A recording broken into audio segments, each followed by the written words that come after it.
श्रीमन्नारायण चरणौ शरणं प्रपद्ये श्रीमते नारायणाय नमः।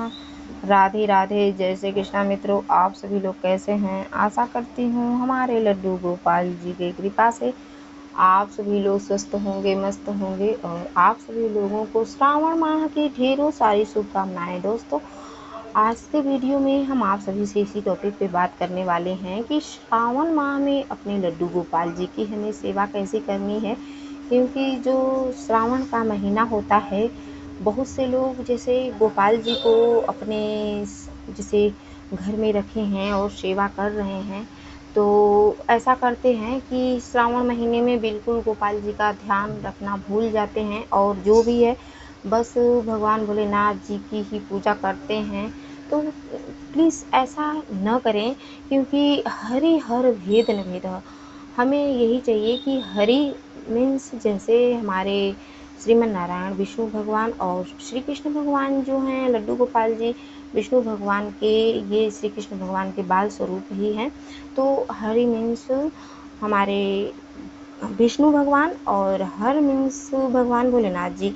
तो इनमें भेद करना पाप हो जाएगा, तो हमें भेद नहीं करना चाहिए। हमें अपने लड्डू गोपाल जी की भी पूजा करना चाहिए और लड्डू गोपाल जी को भी हमें बेलपत्र, भांग, धतूरा इन सब का भोग आप लगा सकते हैं। क्योंकि जो हमारे भगवान भोलेनाथ जी हैं और विष्णु भगवान जी हैं, ये कोई अलग अलग बात नहीं है कि अलग अलग आप इन्हें माने, आप एक मान सकते हैं क्योंकि ये एक ही हैं।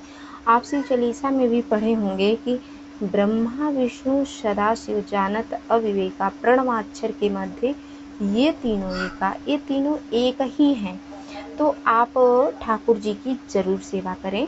और श्रावण मास में आपको यही चाहिए कि सूर्योदय से आप पहले जगह बिस्तर छोड़ें और रोज की तरह नित्य क्रम से निवृत्त होने के उपरांत आप स्नान करें। स्नान करते समय आप हर हर भागीरथी गंगे काशी विश्वनाथ शंभु, हर हर भागीरथी गंगे काशी विश्वनाथ शंभु, ऐसा आप भगवान जी के मंत्र का आप गंगा मैया का ध्यान करते हुए आप स्नान करें।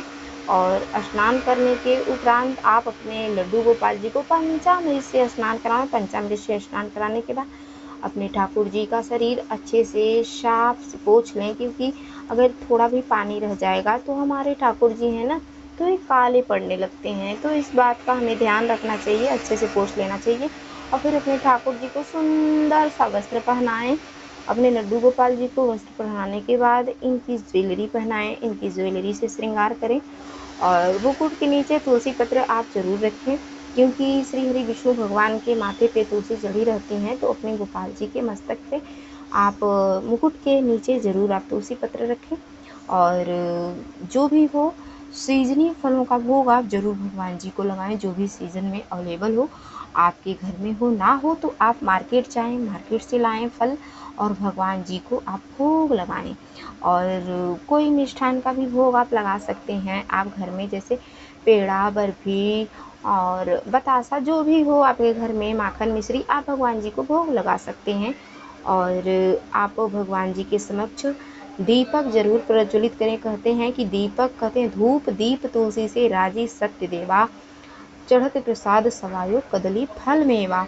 तो हमारे जो श्री विष्णु भगवान जी हैं, इन्हें धूप दीप अति प्रिय है। तो आप ज़रूर भगवान जी को भोग लगावें और भगवान भोलेनाथ जी को भी बिल्वपत्र, भांग, धतूरा और आक का फूल, पत्ता, शमी का पत्ता, शमी का फूल आप भगवान जी को आप समर्पित कर सकते हैं। वैसे बिल्वपत्र हमारे श्री हरि विष्णु भगवान जी को और भगवान भोलेनाथ जी को भी अति प्रिय है।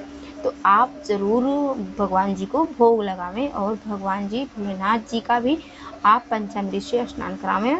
और इसके बाद पंचामृत से स्नान कराने के बाद भगवान जी को भी शुद्ध जल से स्नान करावें, बिल्कुल क्लीन कर दें।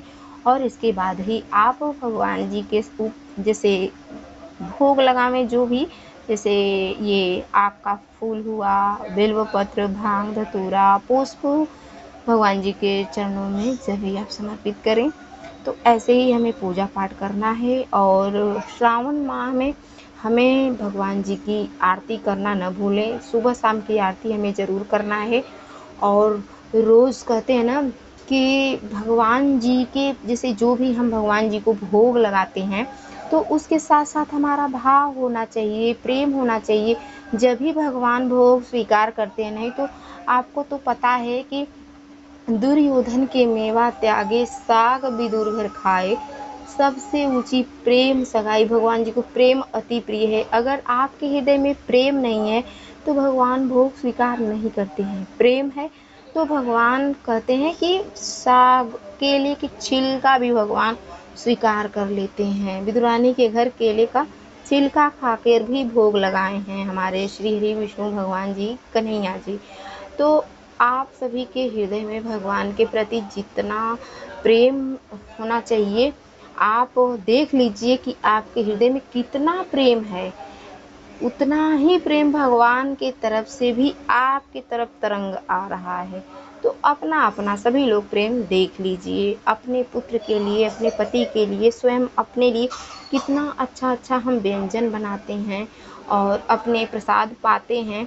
और ठाकुर जी के लिए तो हम ये सोच लेते हैं कि अरे ठाकुर जी को ही पाएंगे, थोड़ो भगवान जी को कुछ भी भोग लगा दो।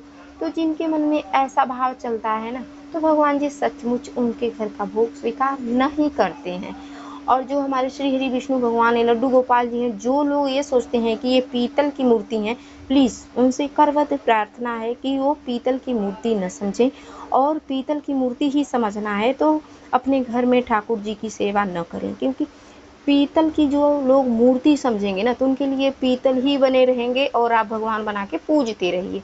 आप अपने घर का इन्हें सदस्य मानिए, कुछ भी मान सकते हैं, पिता, भाई, सखा, जो भी आप मानना चाहें। भगवान हर एक रूप आपके लिए लेने के लिए स्वीकार करते हैं। आप जो भी इन्हें बनाना चाहें ये बन सकते हैं। भगवान स्वयं ही कहे हैं, त्वमेव माता च पिता त्वमेव, त्वमेव बन्धुश्च सखा त्वमेव, त्वमेव विद्या द्रविणं त्वमेव, त्वमेव सर्वं मम देव देव। भगवान सब कुछ बनने के लिए तैयार हैं। तो आप कुछ एक रिश्ता बना लीजिए भगवान जी से। पूजा करने के उपरांत आप भगवान जी से क्षमा याचना करें, हे प्रभु अगर हमारे पूजा पाठ में जो भी कोई त्रुटियां हुई उसे क्षमा कीजिएगा। हमारे कन्हैया शीघ्र ही क्षमा कर देते हैं। तो दोस्तों, आप सभी लोगों को ये वीडियो कैसी लगी? अगर ये वीडियो आप सभी लोगों को अच्छी लगी हो तो लाइक सब्सक्राइब करना न भूलें। प्यारा सा कमेंट लिख कर जरूर बताएं कि आप सभी लोगों को ये वीडियो कैसी लगी। और भी तीज त्योहार की जानकारी प्राप्त करने के लिए हमारे कृष्ण कन्हैया ब्लॉग्स चैनल को लाइक करें, सब्सक्राइब करें, ताकि हमारे आने वाले वीडियो की नोटिफिकेशन आप तक पहुंच सके। राधे राधे, जय श्री कृष्णा।